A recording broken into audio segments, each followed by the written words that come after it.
রব্বি ইশরাহ লি সাদরি ওয়া ইয়াসসির লি আমরি ওয়াহলুল উকদাতাম মিন লিসানি ইয়াফকাহু কাওলি। উপস্থিত সম্মানিত অতিথিবৃন্দ, আমার শ্রদ্ধেয় গুরুজনেরা এবং আমার প্রিয় ভাই বোনেরা, আপনাদের সবাইকে স্বাগত জানাই ইসলামিক সম্ভাষণে। আসসালামু আলাইকুম ওয়া রাহমাতুল্লাহি ওয়া বারাকাতুহু। আল্লাহ তাআলার দয়া, শান্তি এবং রহমত আপনাদের সবার উপরে বর্ষিত হোক।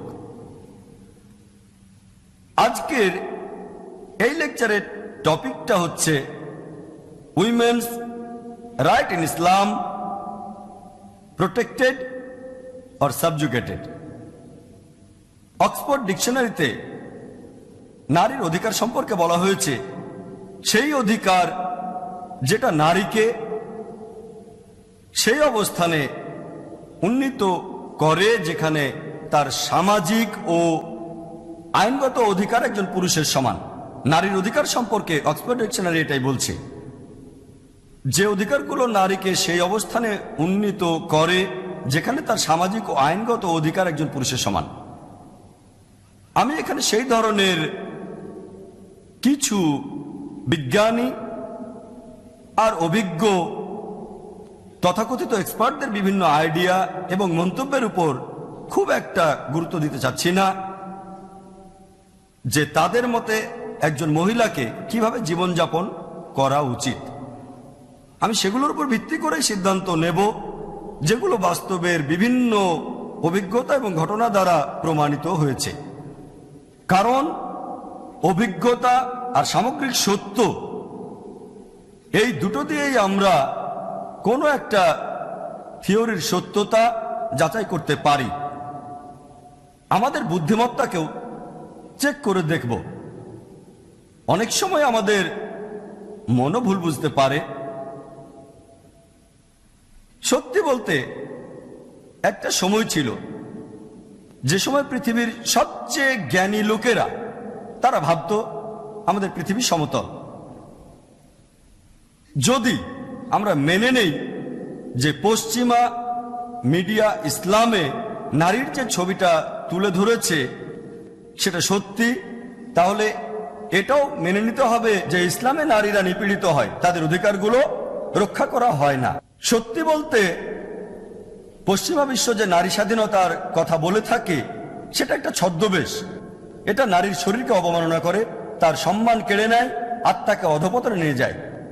পশ্চিমা সমাজ বলে তারা নারীকে অনেক উপরে তুলেছে, কিন্তু আসলে তারা নারীকে নামিয়ে এনেছে উপপত্নীর পর্যায়ে, রক্ষিতার পর্যায়ে।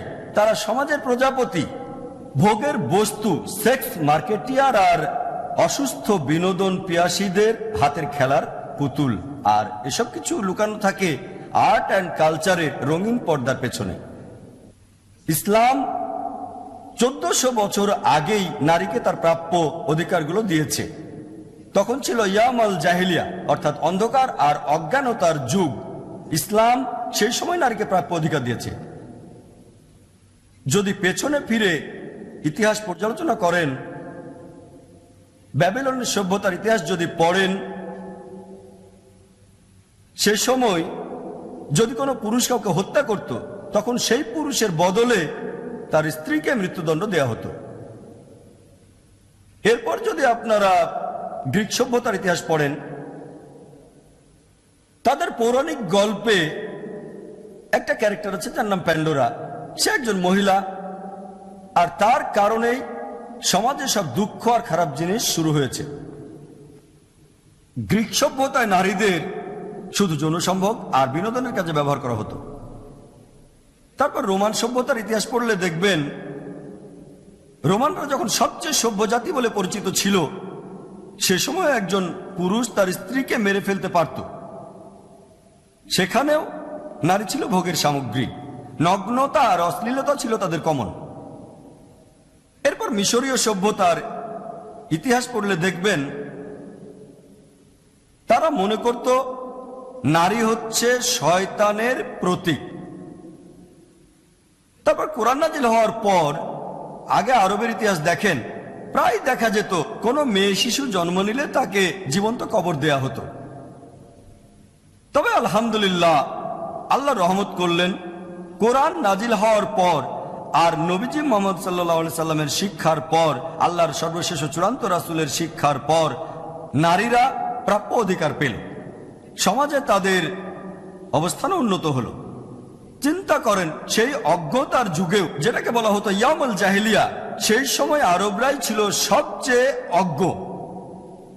আর পবিত্র কোরআন নাজিল হওয়ার পর মহিলারা তাদের প্রাপ্য সম্মান পেল। এখন ইসলামে নারীর অধিকার সম্পর্কে বলার আগে কয়েকটা পয়েন্ট ক্লিয়ার করে নিতে চাই। বর্তমানে পৃথিবীর মোট জনসংখ্যার প্রায় 20 থেকে 25% হচ্ছে মুসলিম। পৃথিবীর মোট জনসংখ্যার 4 ভাগের 1 ভাগ অথবা 5 ভাগের 1 ভাগ মুসলিম। কিছু মুসলিম সমাজ তারা ইসলামের কাছাকাছি আছে, অন্যান্য মুসলিমরা ইসলাম থেকে দূরে সরে গেছে। যদি কেউ ইসলামে নারীর অধিকার সম্পর্কে জানতে চায়, তাহলে কোনো একজন মুসলিমের কাজ বা মুসলিম সমাজের কাজ দেখলে হবে না। ইসলামে নারীর অধিকার, সেটার ভিত্তি হতে হবে ইসলামের সব খাঁটি উৎসগুলো। ইসলামের খাঁটি উৎসগুলো হচ্ছে পবিত্র কোরআন, আল্লাহ তাআলা প্রেরিত সর্বশেষ ও চূড়ান্ত আসমানী কিতাব, আর সর্বশেষ ও চূড়ান্ত নবী মুহাম্মদ সাল্লাল্লাহু আলাইহি সাল্লামের সহিহ হাদিসগুলি। তাহলে ইসলাম ধর্মে নারীর অধিকার, এটার ভিত্তি হতে হবে শুধুমাত্র ইসলাম ধর্মের খাঁটি উৎসগুলো, অর্থাৎ পবিত্র কোরআন আর নবীজি মুহাম্মদ সাল্লাল্লাহু আলাইহি সাল্লামের সহিহ হাদিসগুলো। কোরআনের আয়াতগুলো কখনোই পরস্পর বিরোধী হবে না, সহিহ হাদিসগুলো এমন হবে না। কোরআন আর সহিহ হাদিস, এদের কথাগুলো কখনোই পরস্পর বিরোধী হবে না। তারপরও আমরা দেখি মুসলিম বিশেষজ্ঞদের মধ্যে নারীদের বিভিন্ন অধিকারের ব্যাপারে এখনো অনেক মতভেদ আছে। এর প্রধান কারণ হচ্ছে এই বিশেষজ্ঞরা কোরআনের একটা আয়াতের উপর জোর দেন, অন্য সবগুলো আয়াতকে ভুলে যান। পবিত্র কোরআনের সব কথাগুলোই গুরুত্ব দিতে হবে। আর যদি সবগুলো আয়াতকে গুরুত্ব দেন, তাহলে বেশিরভাগ সমস্যাই সমাধান হয়ে যাবে। একজন সত্যিকারের মুসলিম, হোক সে নারী বা পুরুষ, তার দায়িত্ব হলো আল্লাহ সুবহানাহু ওয়া তাআলার সন্তুষ্টি অর্জন করা। বিখ্যাত হওয়া বা উদ্দেশ্য চরিতার্থ করাটা লক্ষ্য হওয়া কারো উচিত না। প্রত্যেকটা মুসলিম, হোক পুরুষ বা মহিলা, তার লক্ষ্য হওয়া উচিত আল্লাহ তাআলার সন্তুষ্টি অর্জন করা। ইসলাম ধর্ম অনুযায়ী পুরুষ ও নারী সমান, তবে সমান হওয়া মানেই কিন্তু একই রকম এমন না। তারা সমান, কিন্তু তারা একই রকম না। পুরুষ এবং নারী, এদের বায়োলজিক্যাল গঠনটাই আলাদা, তাদের পার্থক্য আছে। পুরুষ আর নারীর বায়োলজিক্যাল গঠন অনুযায়ী, তাদের শারীরিক গঠন অনুযায়ী, তাদের মানসিক গঠন অনুযায়ী, তাদের সামগ্রিক গঠন অনুযায়ী সৃষ্টিকর্তা আল্লাহ সুবহানাহু ওয়া তাআলা পুরুষ এবং নারীদের আলাদা আলাদা রোল বা ভূমিকা দিয়েছেন। অনেক ক্ষেত্রেই এগুলো একই রকম, কোনো পার্থক্য নেই। কখনো কখনো এগুলোর পার্থক্য থাকে। এর কারণ হলো বায়োলজিক্যাল পটভূমিকা, শারীরিক পটভূমিকা, মানসিক পটভূমিকা, সামগ্রিক পটভূমিকা। তিনি আমাদের স্রষ্টা, তিনি জানেন কোনটা আমাদের জন্য ভালো। ইসলামে নারীর অধিকার, এটাকে আমি 6টা ক্যাটাগরিতে ভাগ করেছি। ইসলামে নারীর আধ্যাত্মিক অধিকার, ইসলামে নারীর অর্থনৈতিক অধিকার, ইসলামে নারীর সামাজিক অধিকার, ইসলামে নারীর শিক্ষা গ্রহণের অধিকার, ইসলামে নারীর আইনগত অধিকার এবং ইসলাম ধর্মে নারীর রাজনৈতিক অধিকার। নারীর অধিকারকে আমি এই 6টা ভাগে ভাগ করেছি। প্রথমে আমরা জানব ইসলাম ধর্মে নারীর আধ্যাত্মিক অধিকার সম্পর্কে। অনেকের মধ্যে একটা ভুল ধারণা আছে, বিশেষ করে পশ্চিমাদের মধ্যে, যে ইসলাম ধর্মে বেহেশতে যেতে পারবে শুধু পুরুষরা, নারীরা না, শুধু পুরুষরা যেতে পারবে। এই ভুল ধারণাটা পবিত্র কোরআনের মাত্র একটা আয়াত দিয়ে দূর করে দেয়া যেতে পারে। সূরা নিসার 124 নম্বর আয়াতে উল্লেখ করা হয়েছে, আল্লাহ তাআলা বলেছেন, ومن يعمل من الصالحات من ذكر أو أنثى وهو مؤمن فأولئك يدخلون الجنة ولا يظلمون نقيرا।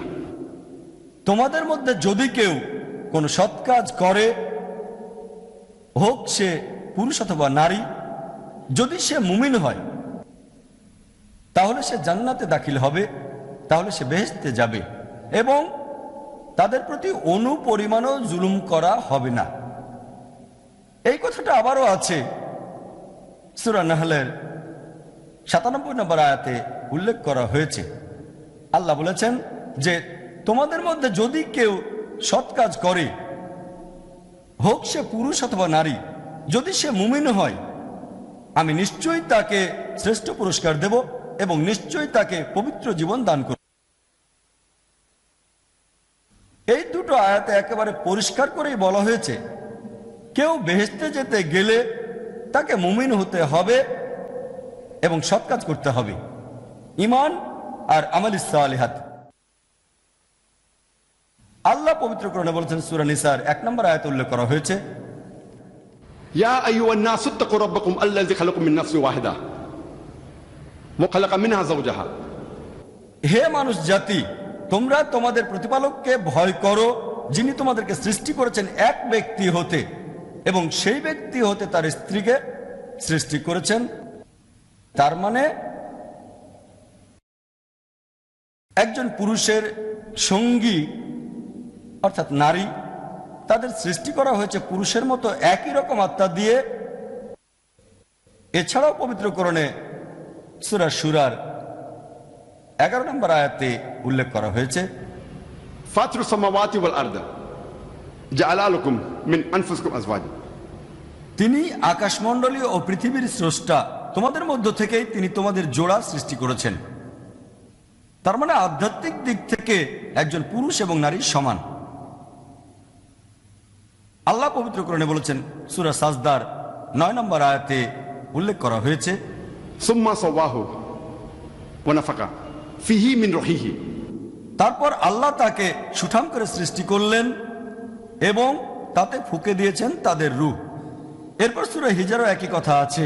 এই সূরার ২৯ নম্বর আয়াতে আছে যে আল্লাহ সুবহানাহু ওয়া তাআলা মানুষ জাতিকে সুঠাম করে গঠন করেছেন এবং তাদের মধ্যে ফুঁকে দিয়েছেন রূহ। এরপর তারা আল্লাহর উদ্দেশ্যে সেজদা করে। আল্লাহ আমাদের শরীরে রূহ ফুঁকে দিয়েছেন, এটা দিয়ে তিনি কি বোঝাতে চাচ্ছেন? এর মানে এমন না যে আল্লাহ এই পৃথিবীতে নেমে এসেছিলেন কোনো মানুষ বা অন্য কিছু রূপে। এর মানে আল্লাহ সুবহানাহু ওয়া তাআলা তিনি তার নিজের জ্ঞান সব মানুষকে দিয়েছেন। আল্লাহ সুবহানাহু ওয়া তাআলা তিনি তার জ্ঞান সব মানুষকে দিয়েছেন, পুরুষ নারী সবাইকে। আল্লাহ পবিত্র কোরআনে বলেছেন, সূরা ইসরার ৭০ নম্বর আয়াতে উল্লেখ করা হয়েছে, ওয়ালাকাদ কাররামনা বানি আদম। আমি তো আদম সন্তানকে মর্যাদা দিয়েছি। এছাড়াও পবিত্র কোরআনে আছে, সব আদম সন্তানেরাই, পৃথিবীর সব আদম সন্তান হোক পুরুষ বা নারী সবাইকেই সম্মান দেওয়া হয়েছে, হোক সেই আদম সন্তান কালো বা সাদা, হলুদ বা বাদামি, ধনী বা গরিব। আল্লাহ তাআলা সব আদম সন্তানকে মর্যাদা দান করেছেন। হতে পারে সে হয়তো আমেরিকায় থাকে, ইংল্যান্ডে, কানাডায় অথবা ইন্ডিয়ায় বা সৌদি আরবে। আল্লাহ তাআলা সব আদম সন্তানকেই মর্যাদা দিয়েছেন। পৃথিবীতে বেশ কিছু ধর্ম আছে যারা বিবি হাওয়া আলাইহিস সালামকে দোষ দিয়ে থাকে যে তিনি আদম আলাইহিস সালামকে গন্ধম ফল খেতে প্রলুব্ধ করেছিলেন, এই কারণেই মানুষ পাপের ভেতরে জন্ম নেয়। আপনারা বাইবেল পড়লে দেখবেন জেনেসিসের ৩ নম্বর অধ্যায়ে বলা হয়েছে যে ইভ অথবা বিবি হাওয়া তিনি আদম আলাইহিস সালামকে নিষিদ্ধ ফল খেতে প্রলুব্ধ করেছিলেন, আর সেই কারণেই আমরা মানুষরা পাপের ভেতরে জন্ম নেই। কোরআনে এমন একটা আয়াতও নেই যেটা শুধুমাত্র বিবি হাওয়াকে দায়ী করেছে, বিবি হাওয়া বা ইভ। কোরআন এটার জন্য দুজনকেই দায়ী করেছে, আদম আলাইহিস সালাম এবং বিবি হাওয়া আলাইহিস সালাম দুজনকে দায়ী করেছেন। আল্লাহ তাআলা বলেছেন পবিত্র কোরআনে সূরা আরাফের ১৯ নম্বর থেকে ২৭ নম্বর আয়াতে বলা হয়েছে, আদম আলাইহিস সালাম এবং বিবি হাওয়াকে উদ্দেশ্য করে বলা হয়েছে। এখানে বলা হয়েছে যে তারা দুজনেই একটা ভুল করেছিলেন, দুজনেই অনুতপ্ত হয়েছিলেন, দুজনকেই ক্ষমা করা হয়েছিল। কোরআনে দুজনকেই সমানভাবে দায়ী করা হয়েছে। কোরআনে এমন কোনো আয়াত নেই যেখানে এই দায়টা শুধুমাত্র ইভ বা বিবি হাওয়ার উপর চাপানো হয়েছে। তবে কোরআনে আরেকটা আয়াত আছে, সূরা তাহার 121 নম্বর আয়াতে উল্লেখ করা হয়েছে যে আদম আলাইহিস সালাম আল্লাহর হুকুম অমান্য করেছিলেন। তবে কোন আয়াতে শুধুমাত্র বিবি হাওয়াকে একা দোষ দেওয়া হয়নি। আর সামগ্রিকভাবে দেখলে এমন একটা আয়াত পাবেন না, পুরো কোরআন পড়লে দেখতে পাবেন যে তারা দুজনেই একটা ভুল করেছিলেন, দুজনেই অনুতপ্ত হয়েছিলেন, দুজনকে ক্ষমা করা হয়েছিল। এরপর যদি বাইবেল পড়েন, বুক অব জেনেসিস 3 নম্বর অধ্যায়ের 16 নম্বর অনুচ্ছেদে বলা হয়েছে, ঈশ্বর বলছেন নারীদের উদ্দেশ্যে, আমি তোমাদের প্রসব যন্ত্রণা দেব, তোমরা প্রসবের সময় কষ্ট পাবে, যন্ত্রণা পাবে, তোমরা তোমাদের স্বামীদের ইচ্ছায় চলবে, তারা তোমাদের শাসন করবে। তাহলে বাইবেলের কথা অনুযায়ী গর্ভধারণ করা হলো ঈশ্বরের একটা অভিশাপ, এটা একটা শাস্তি। ঈশ্বর বলেছেন আমি তোমাদের প্রসব যন্ত্রণা দেব এবং তোমরা সন্তান প্রসবের সময় কষ্ট পাবে। যেন ঈশ্বর নারীদেরকে একটা শাস্তি দিচ্ছেন, গর্ভধারণ যেন অভিশাপ, একটা শাস্তি। আর তোমরা তোমাদের স্বামীদের ইচ্ছা অনুযায়ী চলবে, তারা তোমাদের শাসন করবে। আপনারা কোরআন পড়লে দেখবেন সম্পূর্ণ উল্টো জিনিস। কোরআন সম্পূর্ণ বিপরীত কথা বলছে। কোরআন নারীর এই গর্ভধারণকে সম্মান দিয়েছে। পবিত্র কোরআনের সূরা নিসার 1 নম্বর আয়াতে বলা হয়েছে যে তোমাকে ধারণকারী গর্ভকে শ্রদ্ধা করো। এরপর সূরা লুকমানের 14 নম্বর আয়াতে উল্লেখ করা হয়েছে আমি মানুষকে তার পিতামাতার সাথে সদাচরণের নির্দেশ দিয়েছি। অনেক কষ্ট বরণ করে মা তার সন্তানকে গর্ভে ধারণ করে তারপর অনেক কষ্টের সাথে জন্ম দেয়। কোরআন বলছে বাবা মাকে শ্রদ্ধা করো, বিশেষ করে তোমার মাকে, কারণ এজন্য তিনি কষ্ট করেন, অনেক কষ্ট সহ্য করে তোমাকে গর্ভে ধারণ করেন, তোমার জন্ম দেন। এরপর পবিত্র কোরআনে সূরা আহকাফের 15 নম্বর আয়াতে উল্লেখ করা হয়েছে আমি মানুষকে তার পিতামাতার সাথে সদয় ব্যবহারের নির্দেশ দিয়েছি। মা তাকে গর্ভে ধারণ করে কষ্টের সাথে এবং প্রসব করে কষ্টের সাথে। তার মানে যেহেতু মা অনেক কষ্ট করে গর্ভে ধারণ করে, অনেক কষ্ট করে আমাদের জন্ম দেন, এজন্যই পবিত্র কোরআন বলছে মাকে সম্মান করো। এটা নারীর সম্মান বাড়িয়েছে। গর্ভধারণ নারীকে ছোট করে না, উপরে তোলে। পবিত্র কোরআন পড়লে দেখবেন পবিত্র কোরআনে বলা হয়েছে যে আল্লাহ কিভাবে মানুষকে বিচার করবেন। সূরা হুজুরাতের 13 নম্বর আয়াতে উল্লেখ করা হয়েছে, আল্লাহ বলছেন ইয়া আইয়ুহান নাসু ইন্না খালাকনাকুম মিন যাকরিন ওয়া উনসা ওয়া জাআলনাকুম শুউবান ওয়া কাবাইলা লিতাআরাফু ইন্না আক্রামাকুম ইনদাল্লাহি আতকাকুম ইন্নাল্লাহা আলিমুন খাবীর। হে মানুষ জাতি, আমি তোমাদের সৃষ্টি করেছি একজন পুরুষ ও একজন নারী হতে, তারপর তোমাদের বিভক্ত করেছি বিভিন্ন জাতি ও গোত্রে, যাতে করে একে অন্যের সাথে পরিচিত হতে পারো, এজন্য না যে একে অন্যকে ঘৃণা করবে। আর তোমাদের মধ্যে আল্লাহর কাছে সেই অধিক মর্যাদা সম্পন্ন যার রয়েছে তাকওয়া। যে জিনিসটা দিয়ে আল্লাহ সুবহানাহু ওয়া তাআলা একজন মানুষের থেকে আরেকজন মানুষকে আলাদা করে দেখবেন, সেটা হচ্ছে তার লিঙ্গ না, তার গোত্র না, তার গায়ের রং না, তার সম্পদ না, তার বয়স না, সেটা হচ্ছে তাকওয়া, অর্থাৎ আল্লাহকে মেনে চলা, ধার্মিকতা এবং ন্যায়নিষ্ঠতা। আল্লাহ যে জিনিসটা দিয়ে একজন মানুষের থেকে অন্য মানুষকে পার্থক্য করবেন, সেটা আল্লাহকে মেনে চলা, ধার্মিকতা এবং ন্যায়নিষ্ঠতা, সেটা কখনোই লিঙ্গ না। আল্লাহ পবিত্র কোরআনে বলেছেন সূরা ইমরানের 195 নম্বর আয়াতে উল্লেখ করা হয়েছে আমি তোমাদের মধ্যে কর্মে নিষ্ঠ কোন পুরুষ অথবা নারীর কর্মকে বিফল করি না। আল্লাহ তাআলা বলেছেন কর্মনিষ্ঠ কারো কাজকে আমি কখনোই বিফল করি না, হোক সে একজন পুরুষ অথবা একজন নারী, তোমরা তো একে অপরের অংশ। পুরুষ এবং নারীর আধ্যাত্মিক অবস্থান সম্পর্কে খুব সংক্ষেপে বলা হয়েছে সূরা আল আহজাবে। এই সূরার 35 নম্বর আয়াতে আছে। এই আয়াতটা আমার লেকচারের শুরুতে বলেছিলাম। আল্লাহ সুবহানাহু ওয়া তাআলা বলেছেন ইন্নাল মুসলিমিনা ওয়াল মুসলিমাতি, আত্মসমর্পণকারী পুরুষ এবং নারী, ওয়াল মুমিনিনা ওয়াল মুমিনাতি, অর্থাৎ মুমিন পুরুষ এবং মুমিন নারী, ওয়াল কানিতিনা ওয়াল কানিতাতি, অনুগত পুরুষ এবং নারী, والصادقين والصادقات সত্যবাদী পুরুষ এবং নারী, والصابرين والصابرات ধৈর্যশীল পুরুষ এবং ধৈর্যশীল নারী, والخاشعين والخاشعات বিনীত পুরুষ এবং বিনীত নারী, والمتصدقين والمتصدقات দানশীল পুরুষ এবং দানশীল নারী, والصائمين والصائمات সাওম পালনকারী পুরুষ এবং নারী, والحافظين فروجهم والحافظات যৌনাঙ্গের হিফাজতকারী পুরুষ এবং নারী, والذاكرين الله كثيرا والذاكرات আল্লাহ তাআলাকে অধিকভাবে স্মরণকারী পুরুষ এবং অধিকভাবে স্মরণকারী নারী। أعد الله لهم مغفرة أجر عظيما। এদের জন্য আল্লাহ তাআলা রেখেছেন ক্ষমা এবং মহাপ্রতিদান।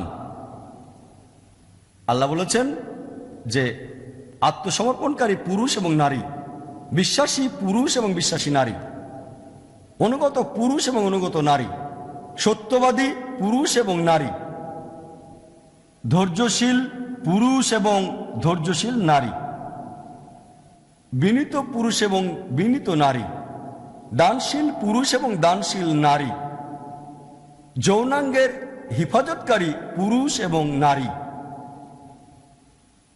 আল্লাহ সুবহানাহু ওয়া তাআলাকে স্মরণকারী পুরুষ এবং নারী।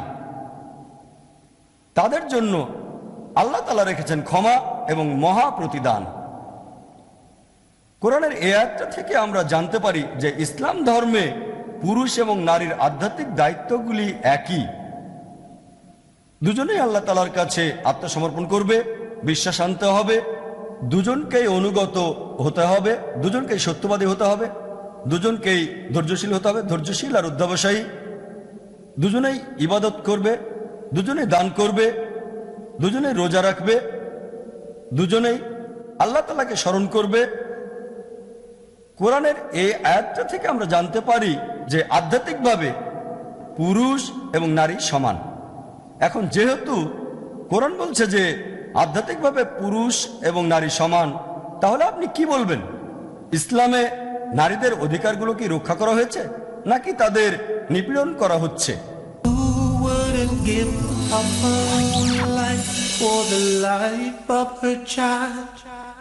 আসুন এবারে ইসলামে নারীর অর্থনৈতিক অধিকার নিয়ে আলোচনা করি। ইসলাম নারীকে তার অর্থনৈতিক অধিকার দিয়েছে 1400 বছর আগে, পশ্চিমা সমাজের 1300 বছর আগে। কোরআন যখন নাজিল হলো, মুহাম্মদ সাল্লাল্লাহু আলাইহি ওয়াসাল্লাম যখন নবুয়ত পেলেন, তখন থেকে প্রাপ্তবয়স্ক নারী হোক সে বিবাহিত বা অবিবাহিত, সে অন্য কারো অনুমতি ছাড়াই কোনো সম্পদের মালিক হতে পারে অথবা সেটা বিক্রি করে দিতে পারে। ইতিহাস পড়লে দেখবেন পশ্চিমা সমাজ যখন প্রথমবারের মতো পারমিশন দিল যে একজন বিবাহিত মহিলা তার স্বামীর অনুমতি ছাড়াই কোনো সম্পদের মালিক হতে বা বিক্রি করতে পারবে, সেটা 1870 সালে। এটা ছিল special married women property act. আর এই special married women property act এটাকে সংস্করণ করা হয় 1897 সালে। চিন্তা করেন, ইসলাম নারীকে এই অধিকার দিয়েছে পশ্চিমা সমাজের 1300 বছর আগে। ইসলামে একজন নারী অর্থনৈতিকভাবে বেশি নিরাপত্তায় থাকে। বিয়ে হওয়ার আগে সেই নারীর দায়িত্ব তার বাবা অথবা ভাইয়ের উপর থাকে। বিয়ে হওয়ার পরে দায়িত্ব হলো তার স্বামী অথবা তার ছেলে, তারাই তার অর্থনৈতিক বিষয়গুলো দেখবে, থাকা, খাওয়া, পোশাক, পরিচ্ছদ সব দায়িত্ব পালন করবে। জীবিকার জন্য তাকে কাজ করতে হবে না, অর্থনৈতিকভাবে সে নিরাপদ থাকবে। পরিবারে অর্থ উপার্জনের দায়িত্বটা থাকে পুরুষের উপর। ইসলামে অর্থ উপার্জনের দায়িত্বটা দেয়া হয়েছে পুরুষদের।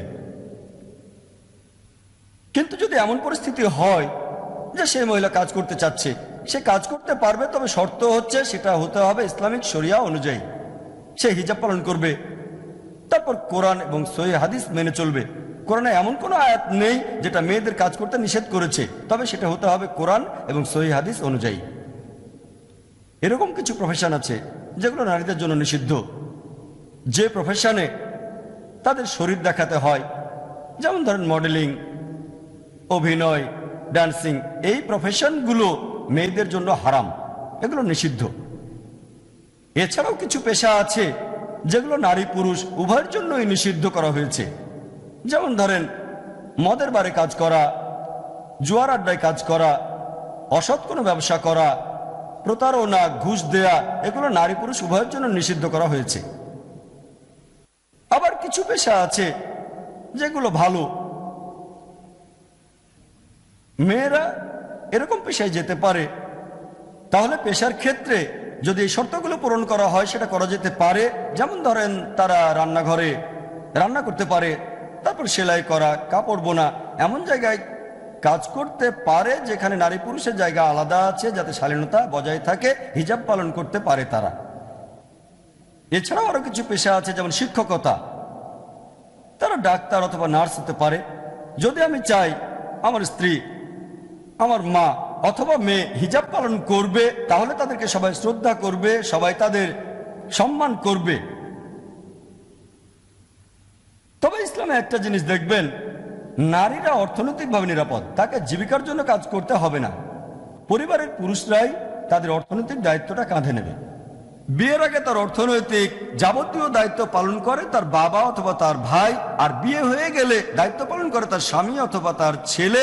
সব দায়িত্ব, থাকা, খাওয়া, পোশাক, সব দায়িত্ব তাদের উপর, তাকে কাজ করতে হবে না। কিন্তু যদি কাজ করে আর সেই কাজ যদি ইসলামিক শরিয়া অনুযায়ী হয়, তখন সে যেটা আয় করবে সেটা ফ্যামিলির পেছনে তাকে খরচ করতে হবে না, টাকাটা সে নিজের জন্য রেখে দিতে পারে, এটা তার অধিকার। কিন্তু যদি সে পরিবারের পেছনে টাকাটা খরচ করতে চায় তাহলে কোনো সমস্যা নেই, তবে কেউ জোর করতে পারবে না। ইসলাম ধর্মে বিয়ের সময় মেয়েরা আর্থিকভাবে অনেক কিছু পেয়ে থাকে।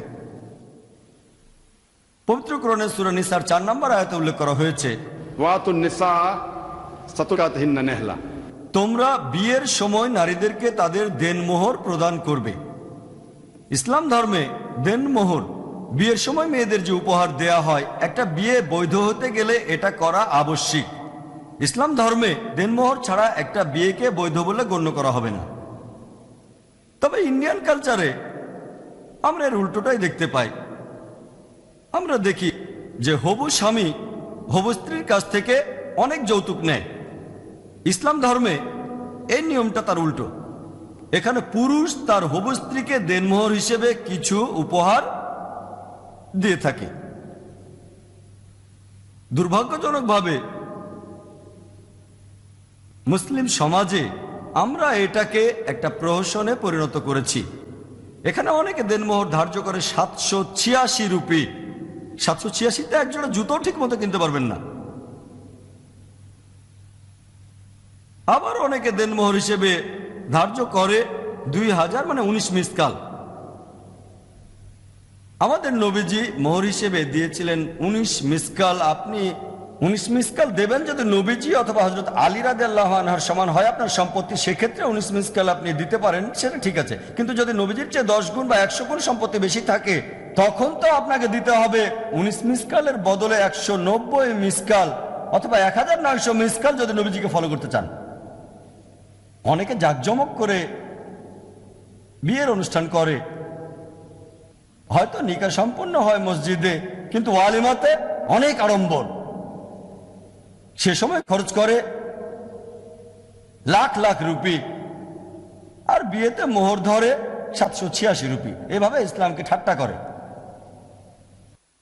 দুর্ভাগ্যজনকভাবে এখনকার অনেক মুসলিম ইন্ডিয়ান কালচার দ্বারা প্রভাবিত হয়ে গেছে। ইন্ডিয়ান কালচার জানেন তো, এখানে একটা মেয়ে তার হবু স্বামীকে যৌতুক দেয়। একটা বাজার দরও আছে। যদি কোনো গ্র্যাজুয়েটকে বিয়ে করতে চান আপনি, তাহলে হয়তো দিতে হবে 5 লাখ টাকা, 1 মিলিয়নের অর্ধেক। যদি কোনো ইঞ্জিনিয়ারকে বিয়ে করতে চান তাহলে দেবেন 10 লাখ রুপি, পুরো 1 মিলিয়ন। যদি কোনো ডাক্তারকে বিয়ে করতে চান হয়তো দিতে হবে 15 লাখ টাকা, 1.5 মিলিয়ন টাকা। যেন বাজারে কোরবানি গরু ছাগল বিক্রি করা হচ্ছে। ইসলাম ধর্মে হবু স্ত্রীর কাছে যৌতুক দাবি করাটা হারাম, এটা নিষিদ্ধ। ডাইরেক্টলি বা ইনডাইরেক্টলি দাবি করা দুটোই নিষিদ্ধ এখানে। এভাবে বলতে পারবেন না, ছেলের বাবা এভাবে বলতে পারবে না যে আমার ছেলে ও মার্সিডিজ গাড়ি চালাতে খুব পছন্দ করে, আসলে বোঝাতে চাচ্ছেন যৌতুক হিসেবে মার্সিডিজ বেঞ্চ দিতে হবে। অথবা আমার ছেলে 3 বেডরুমের অ্যাপার্টমেন্ট খুব পছন্দ করে, মানে বোঝাতে চাচ্ছেন যৌতুক হিসেবে 3 বেডরুমের অ্যাপার্টমেন্ট দিতে হবে। ইসলামে ডাইরেক্টলি বা ইনডাইরেক্টলি যৌতুক চাওয়াটা নিষিদ্ধ। যদি হবু স্ত্রীর বাবা মা নিজে থেকেই কোনো উপহার দিতে চান, সেটাও তাদের নিজের মেয়েকে, তাহলে কোনো সমস্যা নেই। তবে ডাইরেক্টলি বা ইনডাইরেক্টলি যৌতুকের জন্য চাপ প্রয়োগ বা অনুরোধ করতে পারবেন না, এটা নিষিদ্ধ। তাহলে ইসলাম ধর্মে একজন নারী বিয়ের সময় অনেক কিছুই পেয়ে থাকে।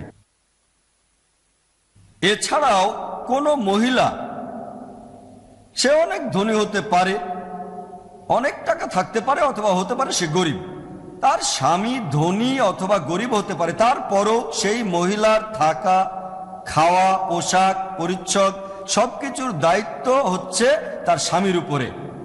স্বামী বলতে পারবে না আমার স্ত্রী তো ধনী, আমি গরিব, তারপরে এটা তার দায়িত্ব। এছাড়াও কোনো কারণে যদি ডিভোর্স হয়ে যায়, অথবা কোনো মহিলা যদি বিধবা হয়, সে তখন ইদ্যত পিরিয়ডের জন্য ভরণ পোষণ পায়, ওয়েটিং পিরিয়ড। যদি সে গর্ভবতী থাকে তাহলে সেই সময়টা থাকে সন্তান প্রসব করা পর্যন্ত, যতক্ষণ না সন্তান জন্ম নিচ্ছে।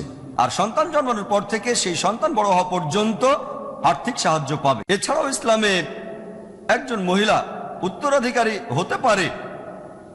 অনেক ধর্মে দেখবেন মহিলারা উত্তরাধিকার সূত্রে কিছুই পায় না, সেই মহিলা তার পরিবারের সদস্যদের রেখে যাওয়া সম্পত্তি থেকে কোনো কিছুই পায় না, কিন্তু ইসলামে মহিলারা সম্পত্তি পায়। অনেক অমুসলিম এই ব্যাপারটাতে আপত্তি করে বলতে পারে, ঠিক আছে ইসলামে মেয়েরা সম্পত্তি পায়, কিন্তু তারা কেন অর্ধেক সম্পত্তি পায়? এভাবে বোঝাতে চায় ইসলাম মহিলাদের উপর অত্যাচার করে। কিন্তু যদি ভালো করে দেখেন তাহলে বুঝতে পারবেন আমাদের স্রষ্টা আল্লাহ সুবহানাহু ওয়া তাআলা কতটা জ্ঞানী। কিছুক্ষণ আগে একটা কথা বলেছিলাম, ইসলামে পুরুষরাই সব অর্থনৈতিক দায়িত্ব পালন করে থাকে। বিয়ের আগে একজন মহিলার দায়িত্ব তার বাবা অথবা ভাইয়ের, আর বিয়ের পরে স্বামী অথবা তার ছেলে তার থাকা, খাওয়া, পোশাক পরিচ্ছদ আর অন্যান্য সব খরচ বহন করে। পবিত্র কোরআনে অনেক জায়গায় উত্তরাধিকারের কথা বলা হয়েছে। সূরা বাকারার 180 নম্বর আয়াতে বলা হয়েছে, সূরা বাকারার 240 নম্বর আয়াতে বলা হয়েছে, সূরা নিসার 7 থেকে 9 নম্বর আয়াতে বলা হয়েছে, সূরা নিসার 19 নম্বর আয়াতে বলা হয়েছে, সূরা নিসার 33 নম্বর আয়াতে বলা হয়েছে, সূরা মাইদার 106 ও 108 নম্বর আয়াতে বলা হয়েছে, অনেক জায়গায়। তবে সম্পত্তি ভাগ করার বিস্তারিত বিবরণ সূরা নিসার 11 থেকে 12 নম্বর আয়াতে উল্লেখ করা হয়েছে। সেখানে বলা হয়েছে যে আল্লাহ সুবহানাহু ওয়া তাআলা আদেশ দিয়েছেন, তোমাদের সন্তানদের জন্য যে সম্পদ রেখে যাবে, এক পুত্রের অংশ 2 কন্যার অংশের সমান হবে। কেবল কন্যা থাকলে 2 বা ততোধিক, তাহলে সম্পত্তি 2/3, আর একমাত্র কন্যা হলে সে পাবে অর্ধেক। তারপর আরো বলা হয়েছে, তোমার সন্তান থাকলে তোমার পিতামাতা প্রত্যেকে 6 ভাগের 1 ভাগ পাবে, কোনো সন্তান না থাকলে মা পাবে 1/3। তারপর আয়াতটা আরো বলছে, তোমাদের স্ত্রী যদি কোনো সম্পদ রেখে যায়, তার কোনো সন্তান না থাকলে তুমি পাবে অর্ধেক, আর সন্তান থাকলে পাবে 1/4। তোমার স্ত্রীদের জন্য যেটা রেখে যাবে, কোনো সন্তান না থাকলে পাবে 1/4, আর সন্তান থাকলে পাবে 8 ভাগের 1 ভাগ। কনফিউজড হয়ে যাবেন না, বাসায় গিয়ে কোরআন খুলে দেখেন, সূরা নিসার 11 ও 12 নম্বর আয়াত খুললেই দেখবেন, সহজ। আমি মানি বেশিরভাগ ক্ষেত্রেই একজন মহিলা একজন পুরুষের তুলনায় অর্ধেক সম্পত্তি পেয়ে থাকে। তবে কিছু কিছু ক্ষেত্রে তারা সমান সম্পত্তিও পায়, যেমন পিতামাতা দুজনে 6 ভাগের 1 ভাগ পিতামাতা পাবে যদি কোনো সন্তান থাকে। কিন্তু যদি সন্তান না থাকে তাহলে মা পাবে 1/3, তার মানে বাবার 2 গুণ পাবে। তবে আমি এটাও মানি সামগ্রিকভাবে বেশিরভাগ সময় মহিলারা অর্ধেক সম্পত্তি পায়, পুত্র কন্যার চেয়ে দ্বিগুণ পায়, স্বামী স্ত্রীর চেয়ে দ্বিগুণ পায় বেশিরভাগ সময়। এর পেছনে যুক্তিটা কি? যুক্তিটা আমি আগেও বলেছি, কারণ অর্থনৈতিক দায়িত্বগুলো পালন করে পুরুষরাই। ধরেন একজন লোক মারা গেল, আর অন্য লোকদের মধ্যে সম্পত্তি ভাগ করে দেওয়ার পর থাকলো $1,50,000 অথবা $1,50,000, এটা আছে সন্তানদের জন্য। অন্য আত্মীয় স্বজনদের মধ্যে সম্পত্তি ভাগ করার পরে যদি $1,50,000 বা $1,50,000 থাকে, আর ধরেন সেই লোকের একটা মেয়ে আর একটা ছেলে ছিল, ছেলে পাবে $1,00,000 বা $1,00,000, আর মেয়ে পাবে তার $50,000 বা $50,000। লোকে বলবে এটা অবিচার, মেয়ে কেন এর অর্ধেক পাবে? এর পেছনে যুক্তিটা হচ্ছে পুরুষরাই অর্থনৈতিক দায়িত্ব পালন করে। এবার আপনাকে প্রশ্ন করি, আপনি কোন সম্পত্তিটা নেবেন, $1,00,000 বা $1,00,000, আর তার মধ্যে থেকে 80 বা 90% পরিবারের পেছনে খরচ করবেন যদি আপনি পুরুষ হন, নাকি এই সম্পত্তিটা নেবেন $50,000 বা $50,000 আর সেখান থেকে একটা পয়সাও পরিবারের পেছনে খরচ করতে হবে না? আপনি পুরুষ হলে এখানে পাবেন $1,00,000 বা $1,00,000, তার 80-90% পরিবারে খরচ করলেন, তাহলে বাকি থাকলো কি? $10,000, $20,000 বা টাকা। যদি মহিলা হন তাহলে পাবেন $50,000 বা টাকা, পুরো টাকাটা নিজের জন্য রাখবেন। তাহলে কি $1,00,000 সম্পত্তি নেবেন? 10-20,000 টাকা বাঁচাতে পারবেন, নাকি আপনি $50,000 সম্পত্তি নেবেন, তাহলে পুরোটাই আপনার কাছে থাকবে। যদি আল্লাহ দুজনকে সমান সম্পত্তি দিতেন তাহলে আমাকে আরেকটা লেকচার দিতে হতো ইসলামে পুরুষের অধিকার।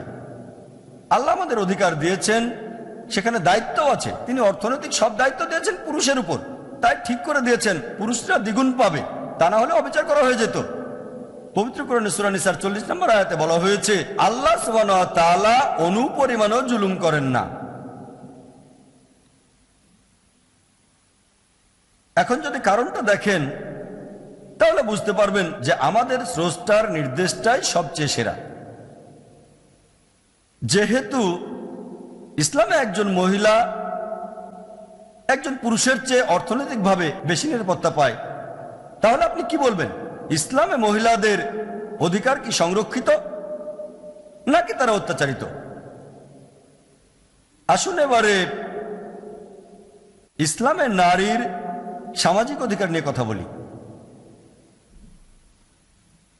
আমি ইসলামে নারীর সামাজিক অধিকারকে 4টা ক্যাটাগরিতে ভাগ করেছি। ইসলাম ধর্মে কন্যার অধিকার, ইসলাম ধর্মে স্ত্রীর অধিকার, ইসলাম ধর্মে মায়ের অধিকার এবং ইসলাম ধর্মে বোনের অধিকার। প্রথমে আমরা ইসলামে কন্যার অধিকার নিয়ে কথা বলবো। কোরআন মেয়ে শিশু হত্যা করাকে নিষিদ্ধ করেছে, অথবা মেয়ে ভ্রূণ। পবিত্র কোরআনের সূরা তাকবীরের 8 থেকে 9 নম্বর আয়াতে উল্লেখ করা হয়েছে, যদি কোনো মেয়ে শিশুকে জীবন্ত কবর দেয়া হয়, সে জিজ্ঞেস করবে কোন অপরাধে তাকে হত্যা করা হয়েছিল। কোরআন মেয়ে শিশু বা মেয়ে ভ্রূণ হত্যা করাকে নিষিদ্ধ করেছে।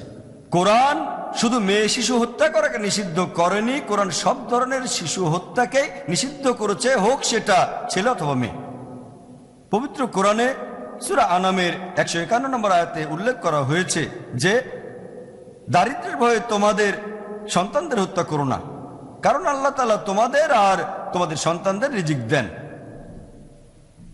এরপর পবিত্র কোরআনে সূরা ইসরার 31 নম্বর আয়াতে উল্লেখ করা হয়েছে, দারিদ্র্যের ভয়ে তোমাদের সন্তানদের হত্যা করো না, কারণ আল্লাহ তাআলা তোমাদের সন্তানদের এবং তোমাদের রিজিক দেন। শিশু হত্যা করা একটা গুরুতর পাপ। একবার বিবিসিতে একটা অনুষ্ঠান হয়েছিল, নাম ছিল অ্যাসাইনমেন্ট, টাইটেল ছিল লেট হার ডাই।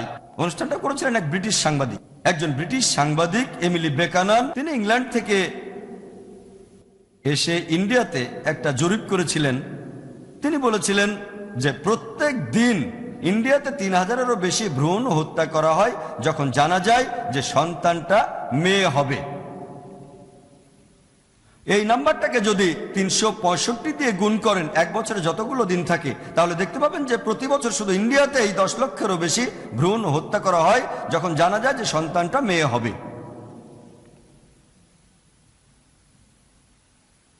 তামিলনাড়ুর সরকারি হাসপাতালের রিপোর্ট অনুযায়ী বলা হচ্ছে 10টা জীবিত মেয়ে সন্তানের মধ্যে তামিলনাড়ু সরকারি হাসপাতালেই 4 জনকে মেরে ফেলা হচ্ছে।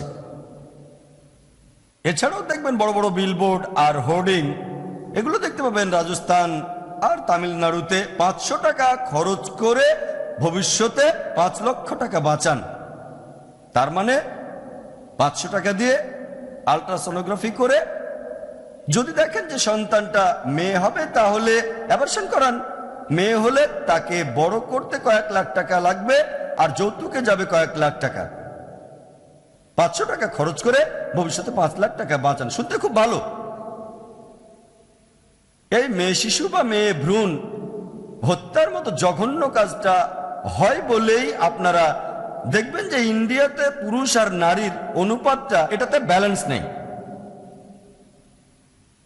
1901 সালের আদমশুমারি অনুযায়ী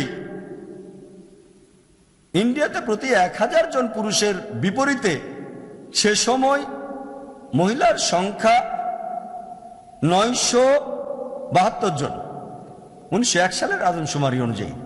তারপর বিজ্ঞান আর প্রযুক্তি উন্নত হচ্ছে। এখন আগে থেকে জানা যায় সন্তানটা ছেলে হবে না মেয়ে হবে। বিজ্ঞান আর প্রযুক্তি উন্নত হচ্ছে আর মেয়েদের উপর অত্যাচারও বেড়ে যাচ্ছে। 1981 সালের আদমশুমারি অনুযায়ী ইন্ডিয়াতে 1000 পুরুষের বিপরীতে মহিলার সংখ্যা 934 জন। তারপর 1991 সালের আদমশুমারি 1000 পুরুষের বিপরীতে মহিলার সংখ্যা 927 জন। তাহলে বিজ্ঞান আর প্রযুক্তি উন্নত হচ্ছে, মেয়েদের উপর অত্যাচারও বাড়ছে। আমি আগেও বলেছি, পশ্চিমা বিশ্ব যে নারী স্বাধীনতার কথা বলে, এই স্বাধীনতা আসলে নারীর শরীরকে অবমাননা করে, তার সম্মান কেড়ে নেয়, তার আত্মাকে কলুষিত করে। যদি এই মেয়ে শিশু আর মেয়ে ভ্রূণ হত্যার মতো জঘন্য কাজটা বন্ধ হয়, তাহলে ইন্ডিয়াতেও 20-30 বছর পরে পুরুষ আর নারীর অনুপাত ইনশাল্লাহ সমান হয়ে যাবে। আমাদের স্রষ্টা আল্লাহ সুবহানাহু ওয়া তাআলা শুধু মেয়ে শিশু হত্যাকে নিষিদ্ধ করেছেন এমন না, মেয়ে সন্তান জন্মানোর খবরে যারা দুঃখ পায় তাদেরকেও তিনি তিরস্কার করেছেন। পবিত্র কোরআনে সূরা নাহলের 58 আর 59 নম্বর আয়াতে বলা হয়েছে যে তাদের মধ্যে কাউকে যখন কন্যা সন্তানের সুসংবাদ দেওয়া হয় তার মুখ কালো হয়ে যায়। সে তখন মনে মনে খুব কষ্ট পায় আর সে চিন্তা করে যে হীনতা সত্ত্বেও তাকে কি বাঁচিয়ে রাখবে নাকি তাকে মাটিতে পুঁতে ফেলবে। আহ, কি জঘন্য চিন্তা! যদি কেউ মেয়ে সন্তান জন্মানোর খবরে দুঃখ পায়, কোরআন তাকেও তিরস্কার করেছে। হত্যা অনেক পরের কথা, যদি মেয়ে সন্তান জন্মানোর খবর শুনে দুঃখ পান, আল্লাহ তাআলা সেটাও পছন্দ করেন না, তিরস্কার করেছেন।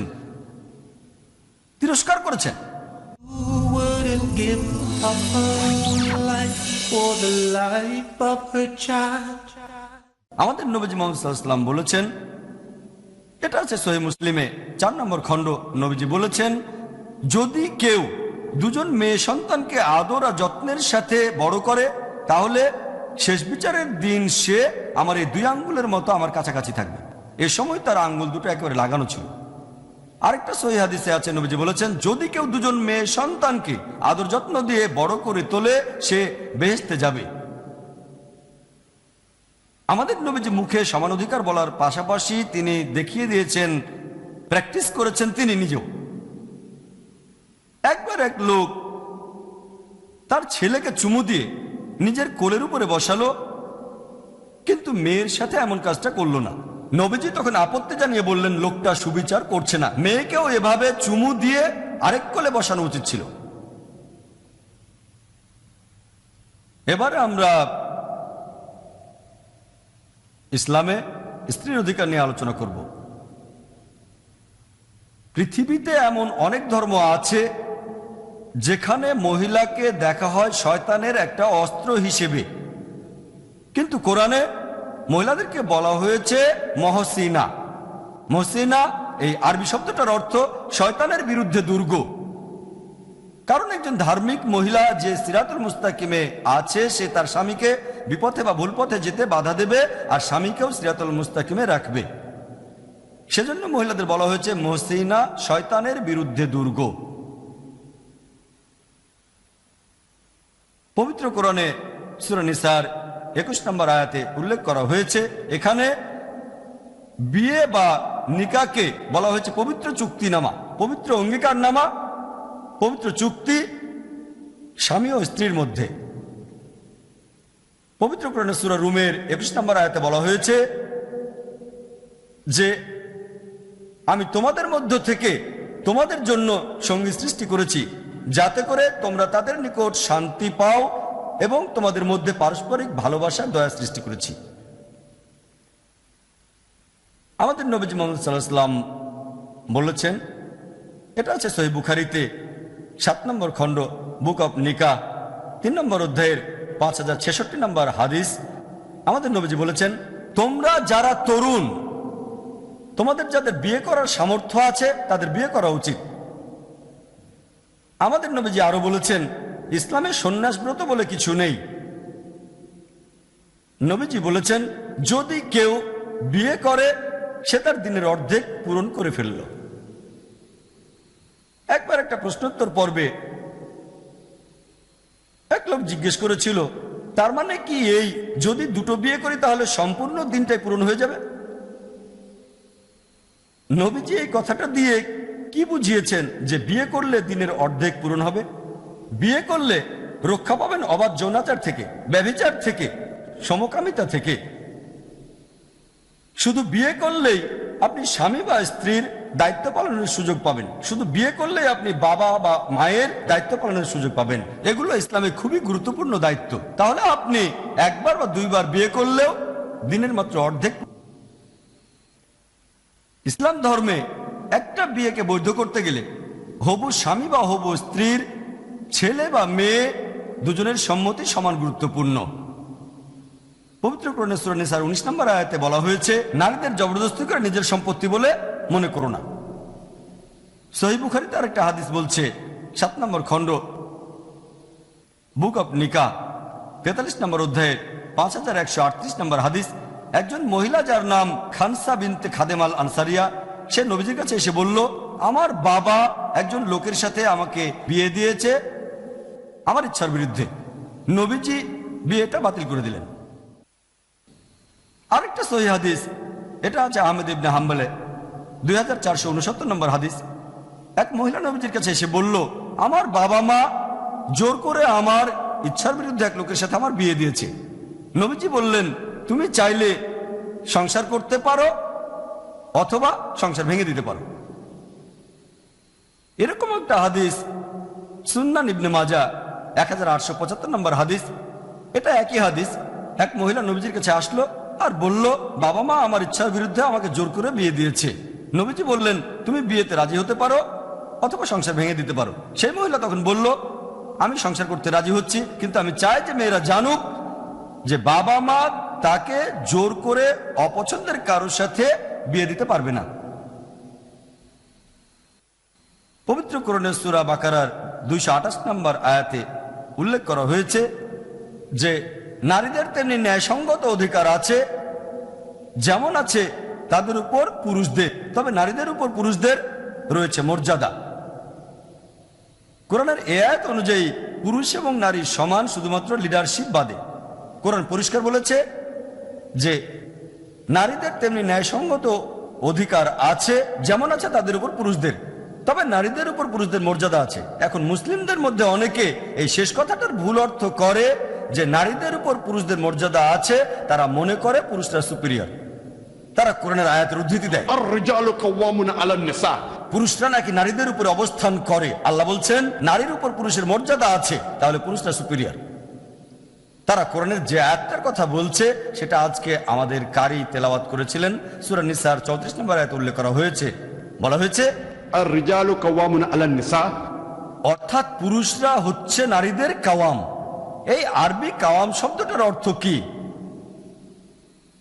কাওয়াম এই শব্দটা এসেছে আকামা থেকে, যার অর্থ উঠে দাঁড়ানো। যেমন নামাজের সময় ইকামত দিলে আমরা সবাই উঠে দাঁড়াই। তাহলে এই আরবি কাওয়াম শব্দের অর্থ পুরুষদের আরো কিছু দায়িত্ব পালন করতে হবে, তাদের আরো কিছু কর্তব্য পালন করতে হবে মহিলাদের জন্য। এর মানে মহিলাদের উপর কর্তৃত্ব করা না। আর আপনারা তাবরির তাফসীরটা যদি পড়েন, তিনি বলেছেন এই কাম শব্দের অর্থ আরো কিছু বাড়তি দায়িত্ব পালন করা। আর এই আয়াতের প্রথম দিকে বলা হয়েছে আল্লাহ তাআলা পুরুষকে নারীর তুলনায় বেশি শক্তি দিয়েছেন। এই সুবিধা পাওয়ার কারণে পুরুষদের দায়িত্ব হচ্ছে তারা মহিলাদের দেখাশোনা করবে, কর্তৃত্ব ফলাবে না। এছাড়াও পবিত্র কোরআনে সূরা নিসার 19 নম্বর আয়াতে উল্লেখ করা হয়েছে যে তোমার স্ত্রীর সাথে সৎভাবে জীবনযাপন করো যদি তাকে অপছন্দ করো।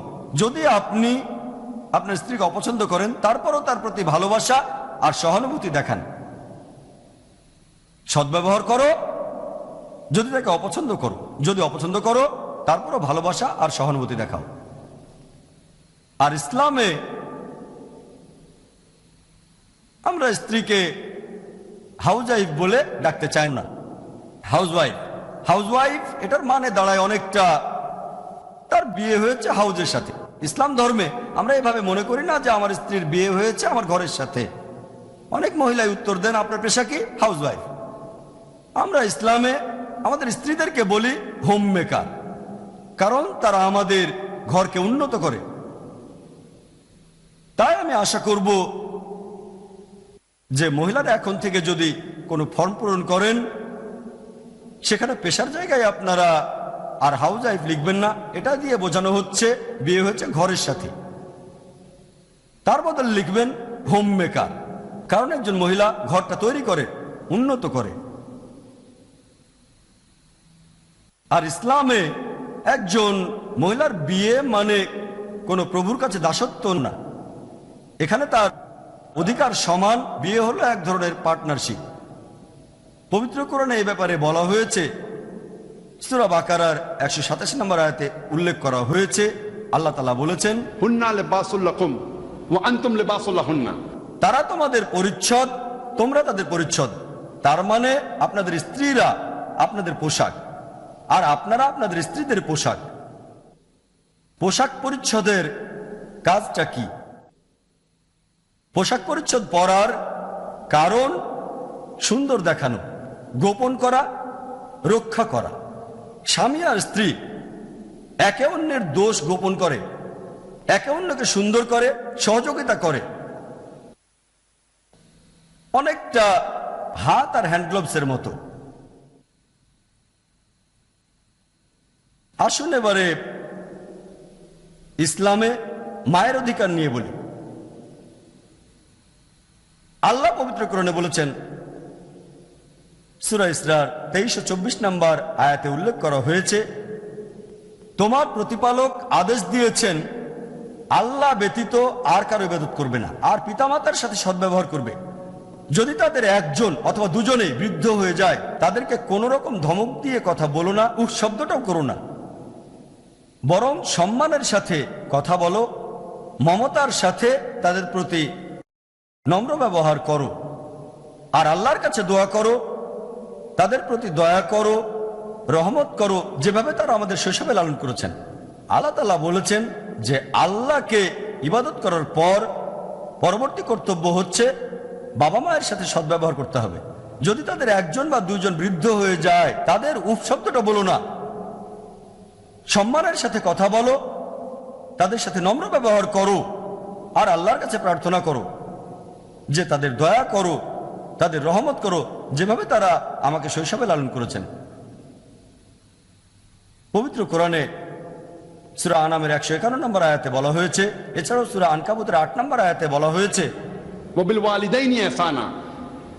আমি মানুষকে আদেশ দিয়েছি পিতামাতার সাথে সদ্ব্যবহার করো। পবিত্র কোরআনে সূরা লুকমানের 14 নম্বর আয়াতে উল্লেখ করা হয়েছে। এছাড়াও সূরা আহকাফের 15 নম্বর আয়াতে বলা হয়েছে, আমি মানুষকে তার পিতামাতার সাথে সদাচরণের নির্দেশ দিয়েছি। এখানে বিশেষ করে মায়ের কথা বলা হয়েছে। পবিত্র কোরআনে সূরা নিসার 1 নম্বর আয়াতে বলা হয়েছে, তোমাকে ধারণ করা গর্ভকে সম্মান করো। আমাদের নবীজি মুহাম্মদ সাল্লাল্লাহু আলাইহি ওয়াসাল্লাম বলেছেন, এটা অনেক সহিহ হাদিসে আছে, তার একটা সুন্নান আল নিসাই বুক অব জিহাদ 6 নম্বর অধ্যায়ে 3106 নম্বর হাদিস। আমাদের নবীজি বলেছেন, মায়ের পায়ের নিচে সন্তানের বেহেশত। তার মানে এই না যে আমার মা রাস্তা দিয়ে হেঁটে যাচ্ছে, তার পায়ের নিচের যে ধুলাবালি সেগুলো সব বেহেশত হয়ে যাচ্ছে।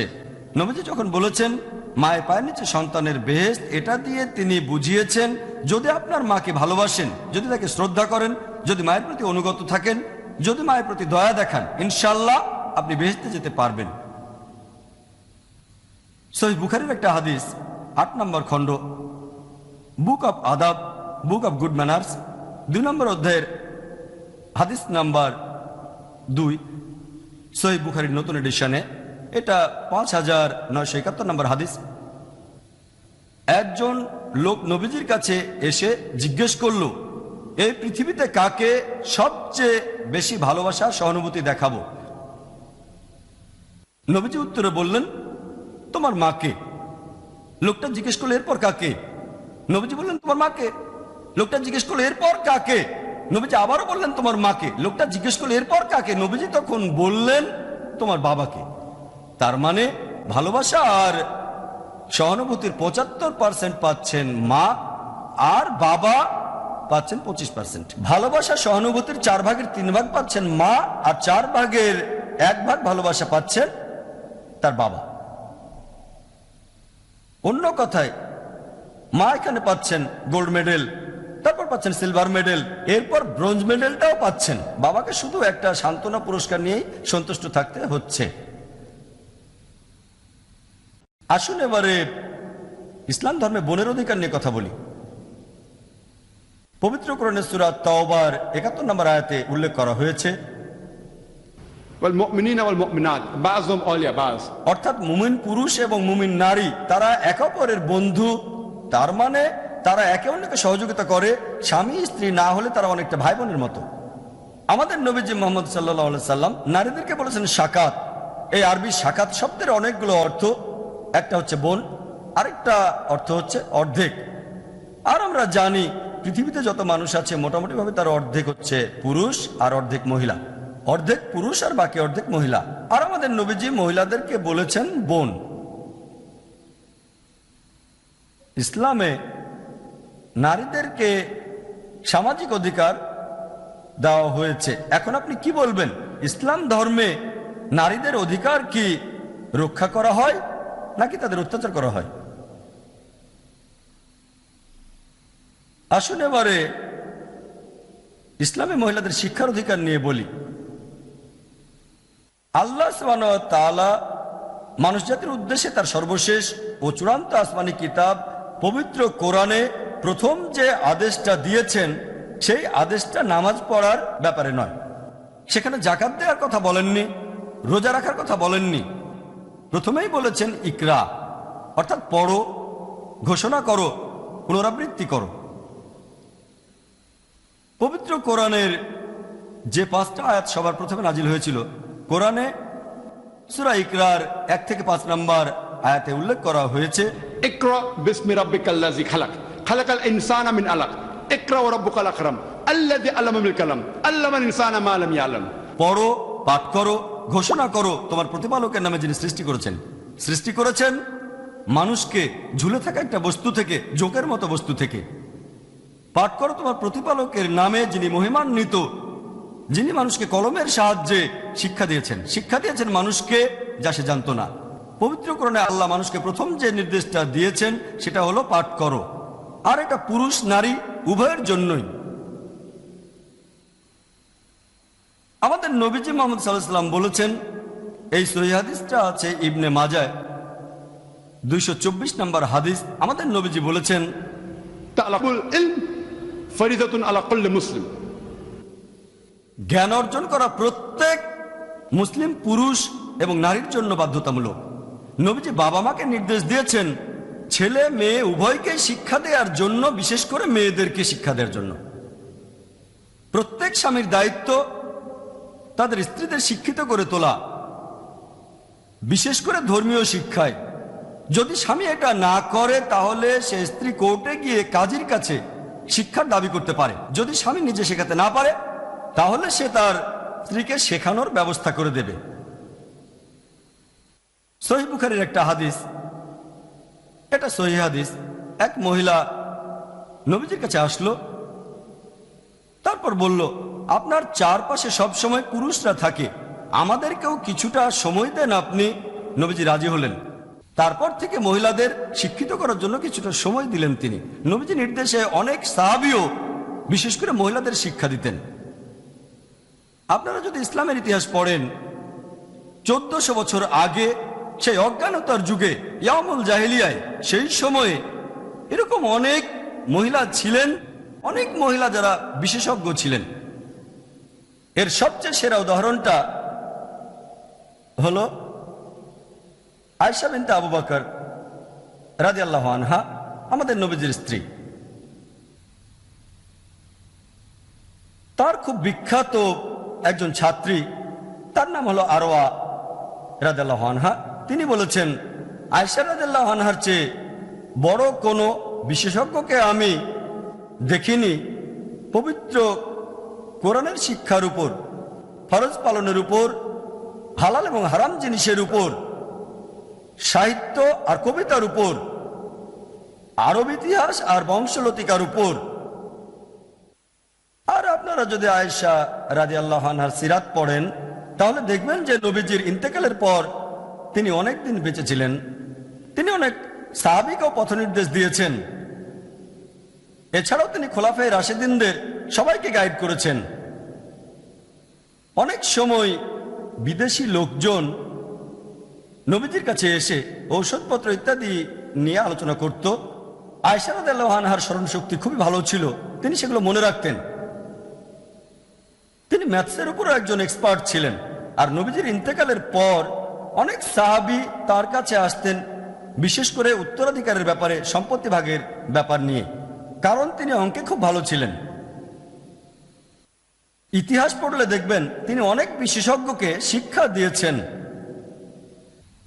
তিনি 88 জন বিশেষজ্ঞকে শিক্ষা দিয়েছিলেন। তাহলে বলা যায় তিনি বিশেষজ্ঞদের বিশেষজ্ঞ।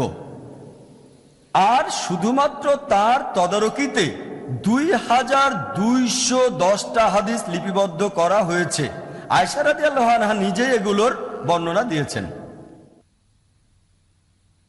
এরপর বলা যায় উম্মে সালমার কথা রাদিয়াল্লাহু আনহা, তিনিও নবীজির স্ত্রী ছিলেন।